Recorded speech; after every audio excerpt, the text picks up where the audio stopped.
What's going on, Cancer? I salute the divinity in you, and welcome to the Chariot Friends.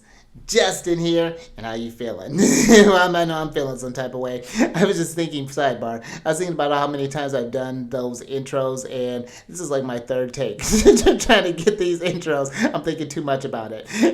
And so now we need to feel deeper. You know what?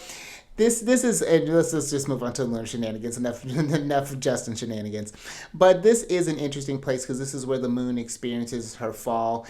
And one thing I'd like to talk about is where the moon can get maybe caught up in some emotions. Sometimes she could also experience the not just the lows of the emotions, but the highs as well, and what that and how to constructively work with either of those, and I think we're going to talk about that more here in a moment. But if you're new here, welcome again. My name is Justin, and know that when you come across this video, you're in sync with the moon, and she loves that.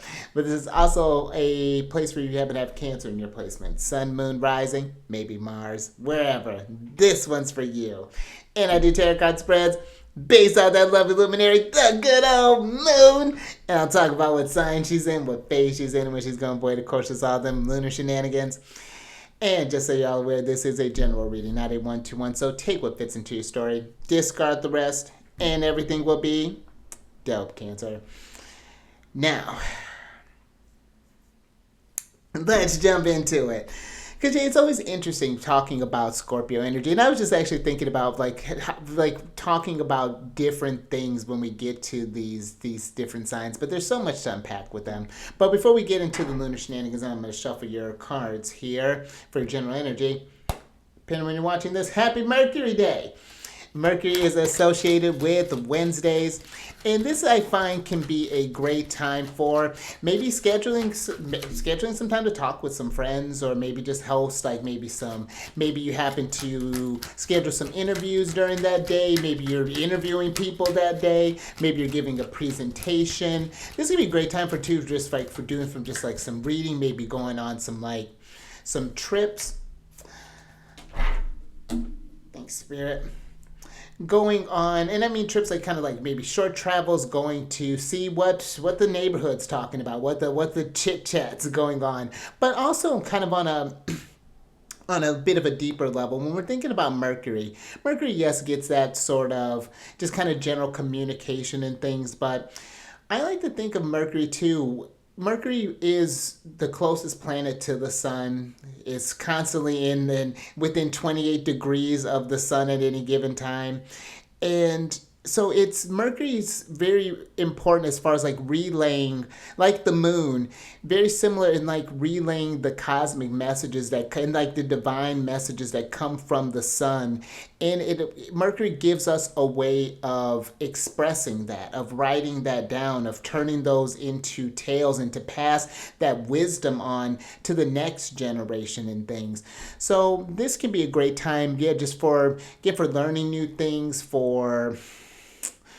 I'd say even for like divination. There is a very, when we're working with cards, it's communication with like symbols and colors and patterns and things. And so this very mercurial type of thing. So this can be a great time to do some sort of like tactile exercises. For example, maybe doing some sort of like building things, maybe doing some craft stuff, maybe doing some like brain games can be another fun thing. But also I think just getting into thinking a little bit deeper about something, looking to like symbolism for certain things. If you happen to see something on a regular basis, think about your day-to-day when we're thinking with Mercury, what you're taking in, what you're seeing.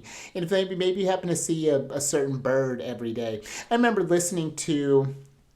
interestingly enough, I was listening to a podcast. I was talking about the Queen of Cups and the stillness and the heron. And then no sooner did I see a heron in this pond that I happen to go by pretty often. And I've not seen that before. And so just, those little quote unquote coincidences. But I also like to think too with Mercury, What's your relationship with Mercury? How do you do with Mercury transits? When it's going through your chart or when you have Mercury aspecting certain planets. How do you do when Mercury's in Scorpio as opposed to when Mercury's in Sag, when Mercury's in this and that? Where is your Mercury placement? Is it in the first house where Mercury is the strongest and it finds its joy in the first house? Or do you find it in the eighth house and it gets a little, the eighth house things. Eighth house things would be a little tricky. But what's your relationship with Mercury? And it can even change by house system that you use. In Placidus, I have Mercury actually in the 12th house, but in whole sign, which is what I normally use now, I have Mercury in the first house. So, and I find that resonates a lot more. I can kind of resonate with the other one as well, but I find it more and this is just me personally, that I resonate more with the Mercury in the first house. So, just some things to play around with. But let's get into the lunar shenanigans. Because on Christmas, depending if you celebrate Christmas, the 25th of December, the moon is going to be entering into Scorpio early at about shortly after midnight, about 6 after midnight, and that is Pacific time. And she is in a waning crescent phase. Now, the waning crescent is a silent time. This is really kind of contemplative, going within and reflecting on what do you foresee with all these insights that you got. Where do you want to go next? What is it that, and I think especially with Scorpio, that going within and getting in touch and letting that be the focus, focusing on that divine connection to that spiritual side of you, I think can be a very beneficial way of working with Scorpio. Because like I was saying earlier, the moon experiences her fall in Scorpio because Scorpio is ruled by Mars. Mars is the action-packed, combative, ready to always the one.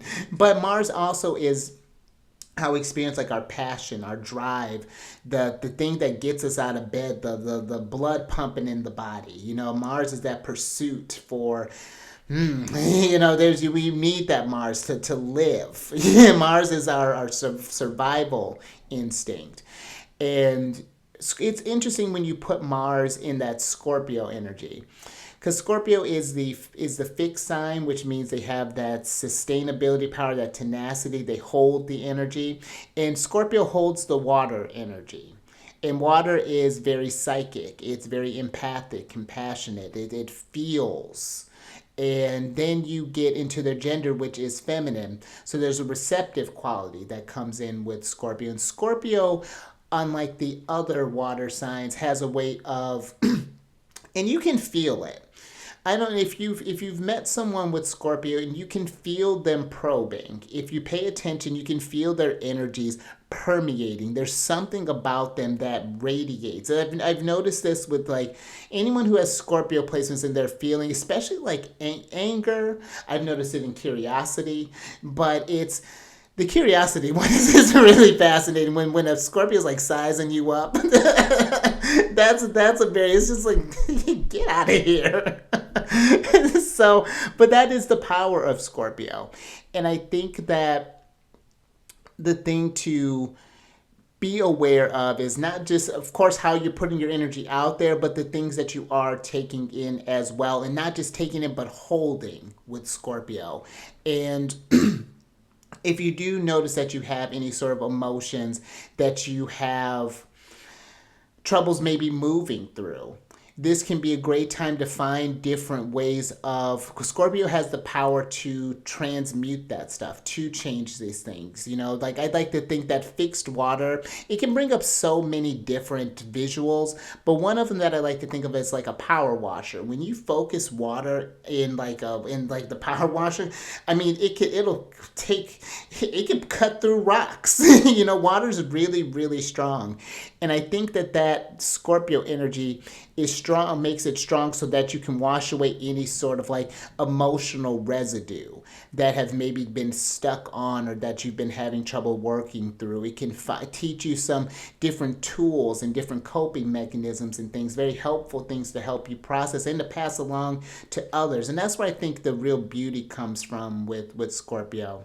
When when you get through that relief, that sense of like, yeah, I used to feel this type of way, but now I'm here. And this is something that I did. This is the action that I took in order to get to this place. And you gain a lot of power too. I think where Scorpio has this power is that they have the ability to not just feel this emotion, but they can endure through that. It's like, okay, I feel it, I feel it, I feel it. Okay, I understand what this thing is, and I've conquered it, and conquered in the sense of like I've learned that when these feelings are coming up, there are these indicators that something is off. So that's, I feel like, a really great way of working with the moon in fall, to not let it be where you beat yourself up like, oh, I tend to do this or I tend to do that. It's like, why do I do these things? Because then when things are no longer running in the undercurrent of life, and you kind of shine some light on them, get curious with that Scorpio energy, find out what's in the dark crevices, then you're able to get to that opposite end, where I find that most of the people who have Scorpio placements tend to be there.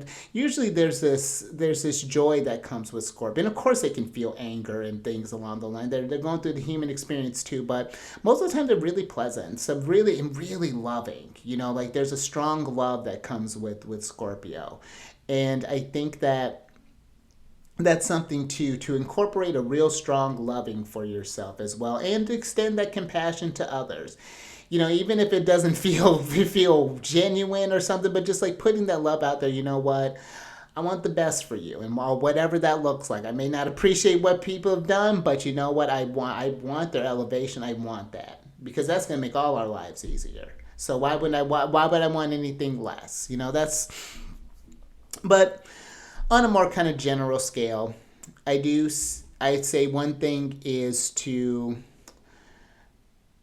take these signals that you get from Scorpio, these intuitive hits, and figure out what you want to do, moving forward as we get ready to get into Capricorn new moon and get into this Capricorn cycle. Where do you feel the intuitive nudges moving you? And if you're wanting to work more personally with this and see how this is affecting your chart and things, down in the description box below is a list of services that I offer, so that's available for you if that resonates with you. But let's go ahead and switch over. And then last little bit, these readings that I do, they're not gender specific readings, so apply these energies to people as they make sense for their situations. And I'm going to ring this bell to bring in some good vibes here, so adjust your volume if you need to, but let's give this a ring and let's get into it.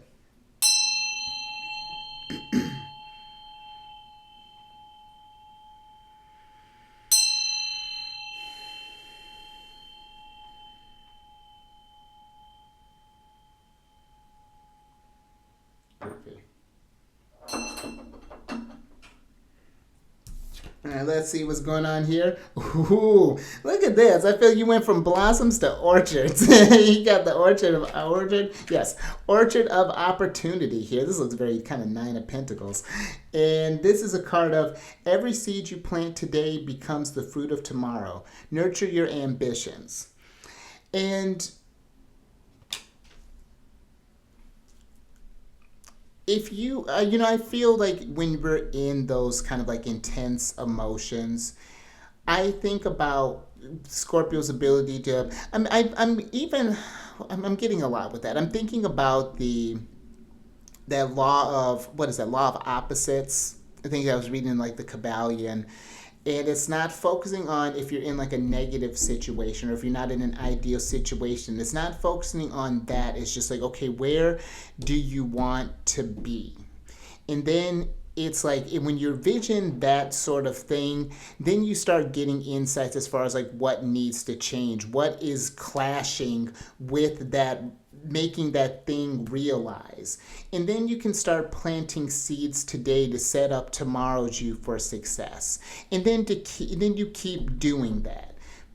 And keep doing that and keep doing that. And the nice thing about the fixed energy is that once it gets in a routine, and it really does, and that's the thing when you're working with people who have, I take this as someone who has a lot of fixed energy in their chart. When you're working with someone with a lot of that, you want to start those sort of habits early on, because then the person can get into, they may take a minute to get things started, but man, once they get it going, there's no stopping them for there. One of the things I think about in my life that has stuck through all the phases of my journey is that I've worked out. That's something I saw my mom do like just all the time. So I just naturally just started doing that. I wasn't necessarily active in sports as a kid, but I was always active at home. I was running on the treadmill, doing all those things, and that's just something that a seed that was planted early on, and it's really paid off for me for today. I really wouldn't know what to do without working out. Like, it's really one of my main things. Like, when I get to a new space, it's like, okay, how am I going to work out, and how am I going to do, like, how am I going to record? Like, you think about those things, but when you do nurture those ambitions and nurture those seeds and nurture that feeling of, what, I am going to get through this thing. If I'm in a low end, when I get to that opposite, man, it's going to be great. And two, I think when you get to that high, because I think what can happen sometimes with fixed signs is that there is an extreme that could potentially happen. You're either living this thing or another thing, and that's like, it's hard to find that middle ground. And I think that when you're in the highs, it's not just trying to keep the high per se. It's trying to get enough tools from that high point to get you through the next low point. Like, it's just like think about the seasons, when I'm talking about this. It's like, when we're starting up crops, things are growing, we're harvesting things. We're growing stuff right now, and we're going to harvest all of this when they're all ripe and stuff to get us through the winter when things aren't necessarily as abundant, But let's get some tarot on this and see what are maybe some past energies going on with this Orchard of Opportunities.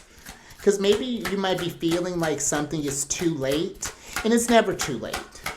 As with Mars in this mix, it's only too late when you're done with this journey. when they put this body in the ground. Until then, you can get whatever you want. Where there's a will, there's a way with Mars, and especially in Scorpio.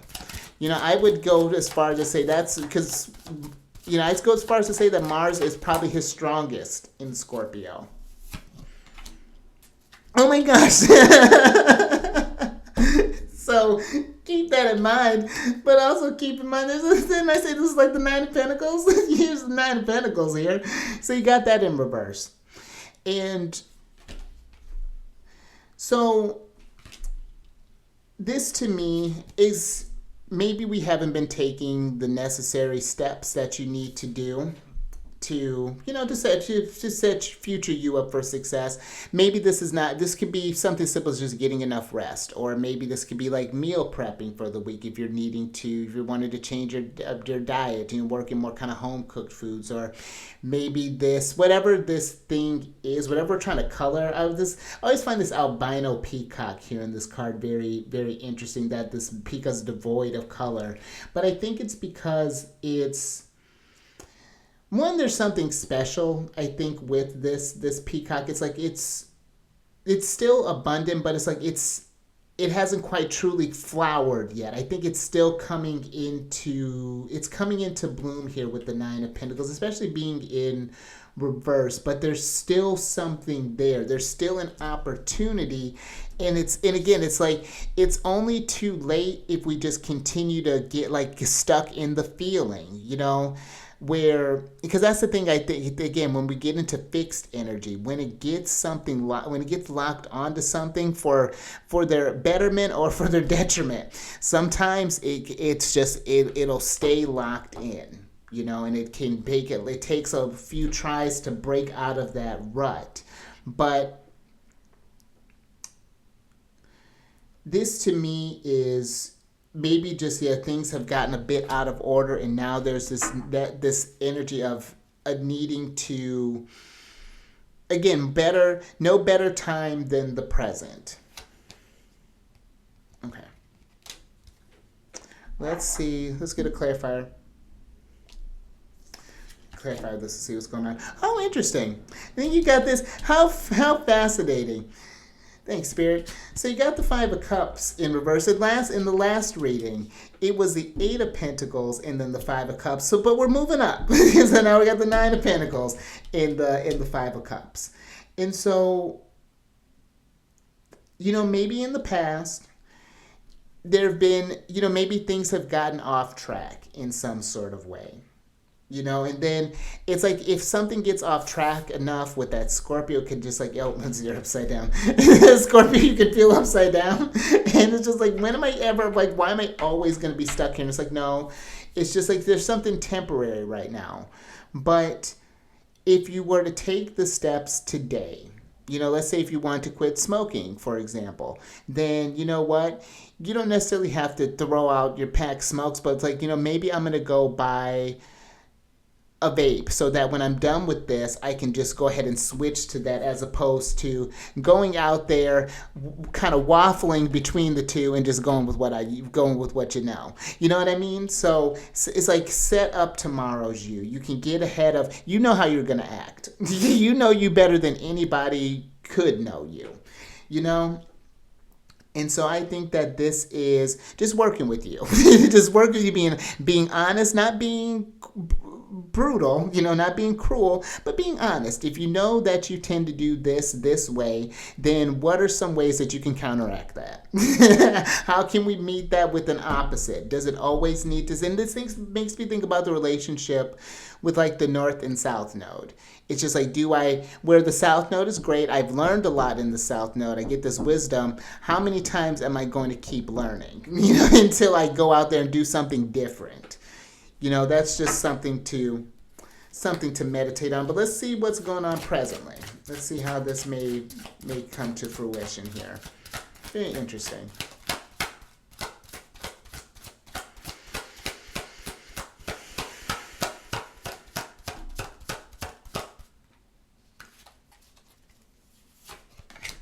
Oh, okay. That's fine. So you have the Ten of Swords up right here. And so the Ten of Swords is tough. This could feel that, I would say presently,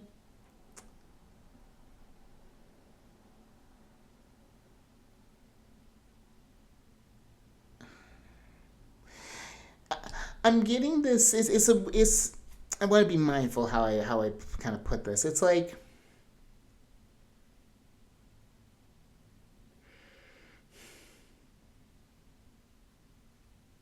when you think you're in a low and you just kind of give up and think like, well, it can't get much worse. It can, and that's not to say that things are necessarily. It doesn't have to stay that way, though. The Ten of Swords, thinking about even just like, because I actually got the Ten of Swords today. I got it in reverse. But you may be going through a situation, going through a thing right now. But it's like, okay, this is today. This is I feel like an invitation to get really present. When this Ten of Swords coming up, it's like, okay, what do I need to do? Today's today. Maybe this might be like a discard type of day or type of moment where it's just like, what? It's not that we're ignoring the present, but it's like, I really need to think about what I presently need to do to set myself up or set my future self up. I need to jump into the future real quick. Like, this has got to change. I got to be here, here, and here. And so instead of getting in this place of just leaving swords in the back, it's just like, what? Okay, this brought me down, but tomorrow I'm gonna get at least one of these bad boys out of here. I'm gonna tackle this some sort of way. This may have knocked me down a little bit, but I'm not out. And that's where I feel that Martian energy is kind of coming in. There's this like this that Mars is a fighter. It's just like, but that doesn't mean you have to fight every day, with this Mars. You can take a minute and just kind of process something here with the Ten of Swords. But I think it's knowing that that you've reached the end of. Let me get a clarifier with this, because that's very, very interesting here. Because the associated majors with that, you think about, this is the Sun in Gemini, so that's the Sun card and the Lovers. And in order to make make a decision, make a choice, the Sun card, where it is the happiest card, there is this. I'm just thinking about the looks of the Sun card, and there is this kind of somber feeling about the Sun, where in order to get to that state of happiness, there are some things that had to maybe be left behind that may had kind of brought us down. But let me see what's going on here. Thank you, Spirit. So you got the Seven of Pentacles up right here, and both of these cards, this thinking in the Thoth deck, is the card of Ten of Swords, the Lord of Ruin, Seven of Pentacles, the Lord of Failure. What a lovely combination. But I think that this is waiting on, this is giving me a when are things going to get better? And I think this is giving me a keep showing up each day. It's the discipline. This is Saturn in Taurus. Putting in the day, putting in the daily work. You got to, or this orchard ain't gonna take care of itself. Well, I mean, it can, but you know what I mean? It's not gonna, it can. If you have dreams, if you have things that you need to do, things that you want to do, it all starts with what you do right now. And look at the seeds that you are investing in right now, because this Seven of Pentacles upright could be that there is a success coming from this. Of course, this may have seemed like a loss, but you know what, there's some wins coming out of this, and maybe that's what that seed is. What I was getting, that sort of contradiction with the Sun in this Ten of Swords here. It's we've done the thing. Maybe you had to do a breakup. Maybe you had to leave a job. Maybe you had to pay off some sort of investment, something like that. But now it's okay, it's all uphill from here. Because that's what I think about with the Ten of Swords. It's you can get to a low point, but it's all up from here. Let's see what some future messages that are coming through here.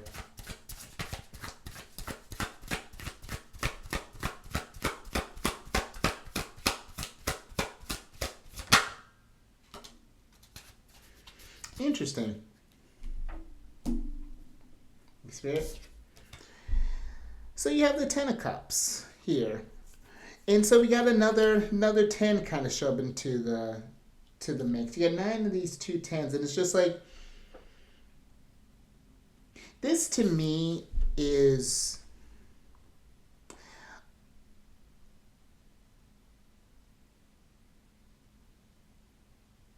almost being good on a certain situation. It's interesting.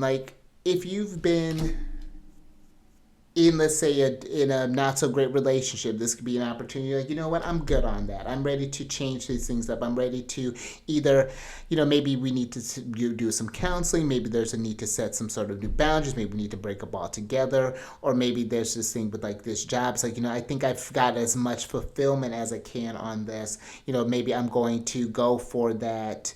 Either if I'm not going to get the promotion that I need, then I'm going to need to look for some other things as well too.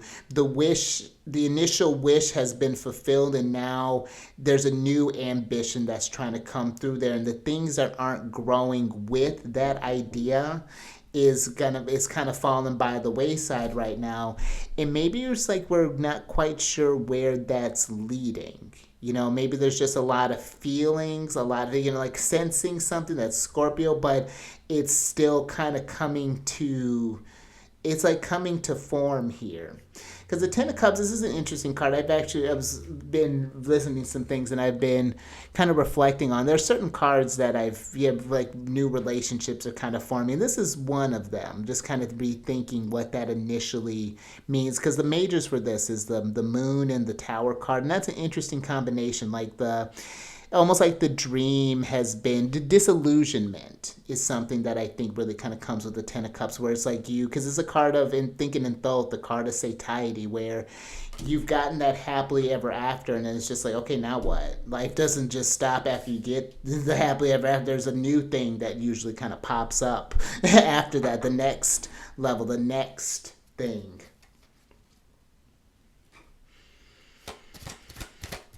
Let's get get a clarifier on this Ten of Cups.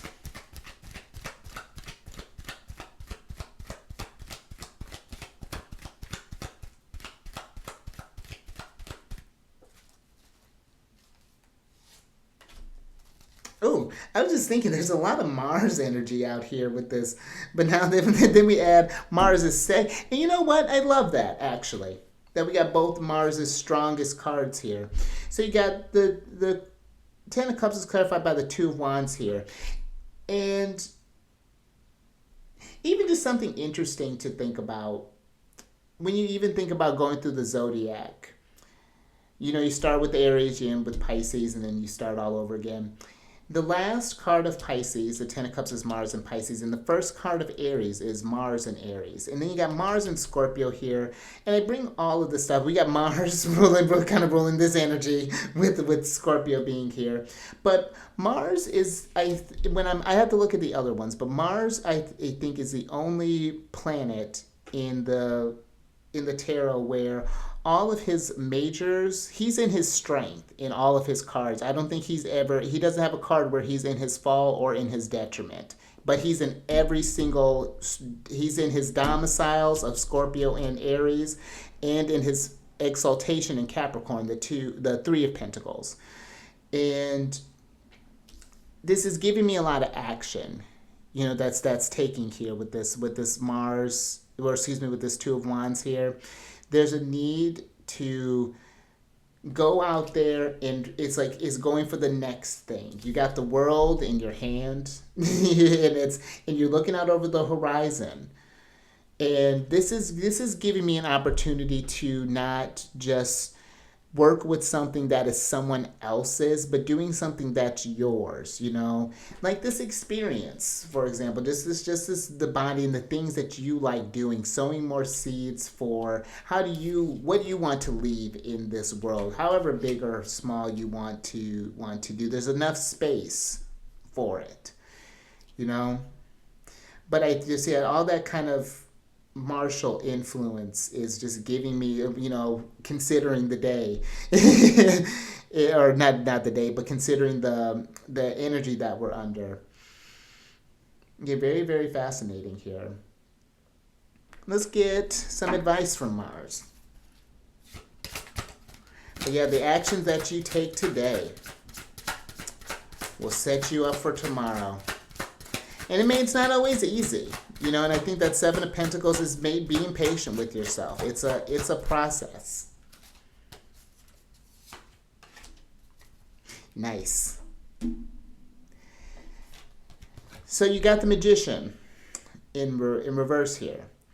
And so this to me is, maybe right now the advice is to see where maybe you're kind of caught up, maybe more in the material things, the kind of, just kind of caught up in the moment. Maybe it could be caught up in the feelings. Maybe it's caught up in your mind. Maybe it's, you know, whatever this might be. I'd say we're looking at things because this is limitless skate, this infinity symbol, see where things could be flowing maybe a bit more, where we could maybe the power, the connection, I'm picturing a radio. What is that? The frequency maybe is getting interfered with in some sort of way that's keeping you from planting new seeds. You know, what is that looking like? You know what?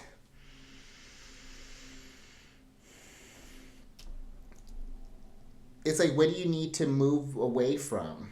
I'm even getting, like, where are we needing to, because disillusionment, just thinking with that Ten of Cups, disillusionment where it can be maybe disappointing, Five of Cups in the moment, it's just like, well, oh, okay. Now it gets you to a place where it's not that you don't expect things to be great, but you just kind of release expectations is what I'm getting. And you get to this place where you you just learn to appreciate what, this may, oh, this isn't how I thought this experience would be, but you know what, okay, you just kind of log it in and just,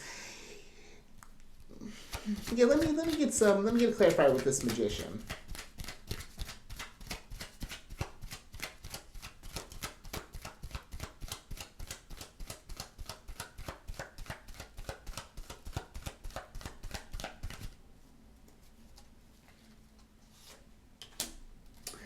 Oh, look at her. Thanks, Spirit. I was just listening to the thing about her. Got the lovely Queen of Cups here, and actually got one of her cards here, the Ten of Swords, because she rules the first two decans of Cancer and the last of Gemini, which would be this Ten of Swords energy. And I think with this, look at the things that have got you, because the Queen of Cups, she's the watery part of water, so she is where she's a natural psychic empath. The Queen of Cups just knows things. She's Cancer and Scorpio, how we feel, where Cancer may be the initiator of feelings. It's like, it's different. All the water signs feel so differently.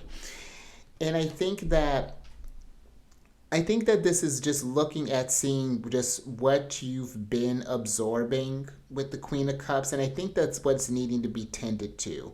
Tend to something that, when the Queen of Cups pops up, that's a time to go within and to really look at where you've been grounded. Because I mean, if you just look, her outfit, she's almost like, you almost can't tell where the water ends and she begins. It's like she's getting ready to melt into this ocean here. And she's got a really impressive throne. I'm really just kind of looking at that.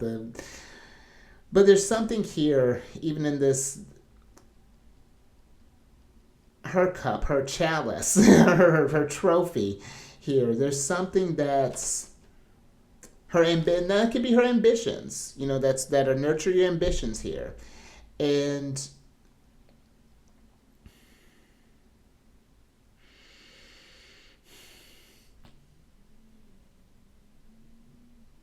oh, while I'm here talking about this, let's switch back over, because I think this I got for you.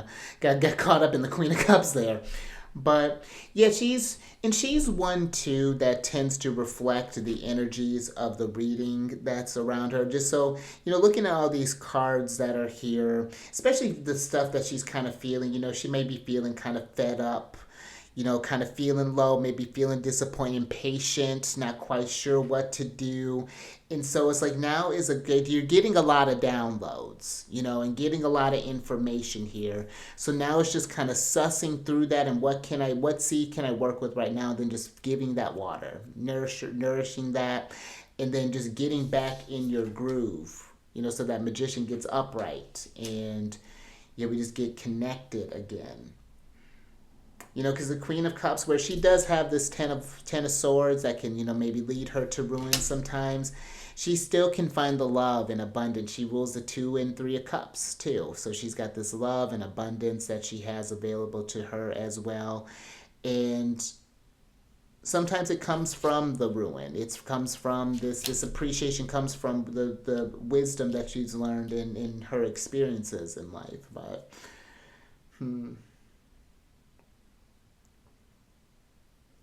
yeah, I think that's all I got for you there. Something very, very interesting. But if you like that, if anything resonated with you, give it a thumbs up. And share this if you know someone who would resonate with this. And subscribe to your Queen of Cups. Hit that bell button to get notified when I release videos each week or each day. And then last little bit, speaking of releasing stuff each week, if you come over to my other channel, we'll get your surprise card. But if you come over to my other channel, Alchemist 8, I do weekly videos there talking about the other celestial bodies. Thank you, Spirit. And I also do videos doing about different planets and different signs and different houses. So, and I'm actually got to get back on that. But all that housekeeping is down in the description box below. But here's your surprise card. I normally had this flow better, but so for your surprise card, you got the Assassin card here. It's a little aggressive. But this is a card of ruthlessness and conviction. And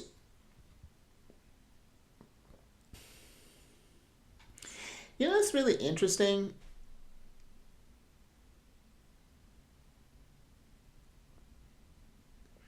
I think that there's a message here of even though, and this is where I think maybe with Scorpio, I think that Scorpio energy, like the fixed signs, can be very focused when they have something locked, when they're locked onto something. It's best to just kind of get out the way. But I think when you're nurturing those passions, it's not doing so in a way that is cutting down others. Like you can have this be ambitious, but not. What's the point of having all the things if you don't have anyone to celebrate it with? I think is part of the message that's coming through, and to where I know we may have a focus that we're kind of going on, but being mindful of just like because Mars can energy can be cutting sometimes, so just like be mindful about the things you're cutting out in order to achieve those ambitions. But I'm even getting with that, maybe there's a need for a bit more initiative, something more. I think the Queen of Cups can get, just because she has a lot of water, that doesn't mean she's not doing anything, but she just does it in a more kind of subtle way. And I think that there's something here about just again taking little steps.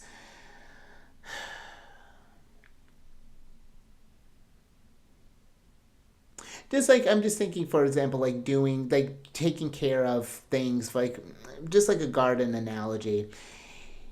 You gotta water, do the tend to the soil and whatnot, but talking with the plants too. I'm thinking like that's like this extra initiative that I'm talking about. Like, you talk with the plants, telling it like really lovely things, and just cheering on, like, oh, look at you growing today, and oh, you got new growth and blah blah blah blah. Like these little extra things that may not seem like it's doing something, but it has like a longer impact.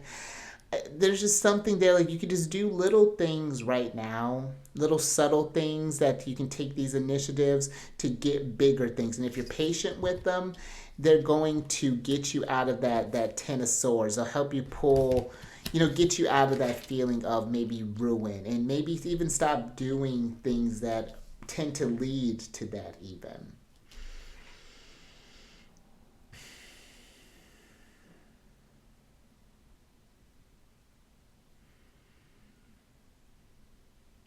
All right, man, I think that's what I got for you.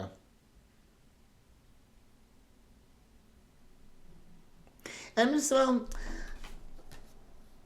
just convictions. Your conviction, you know.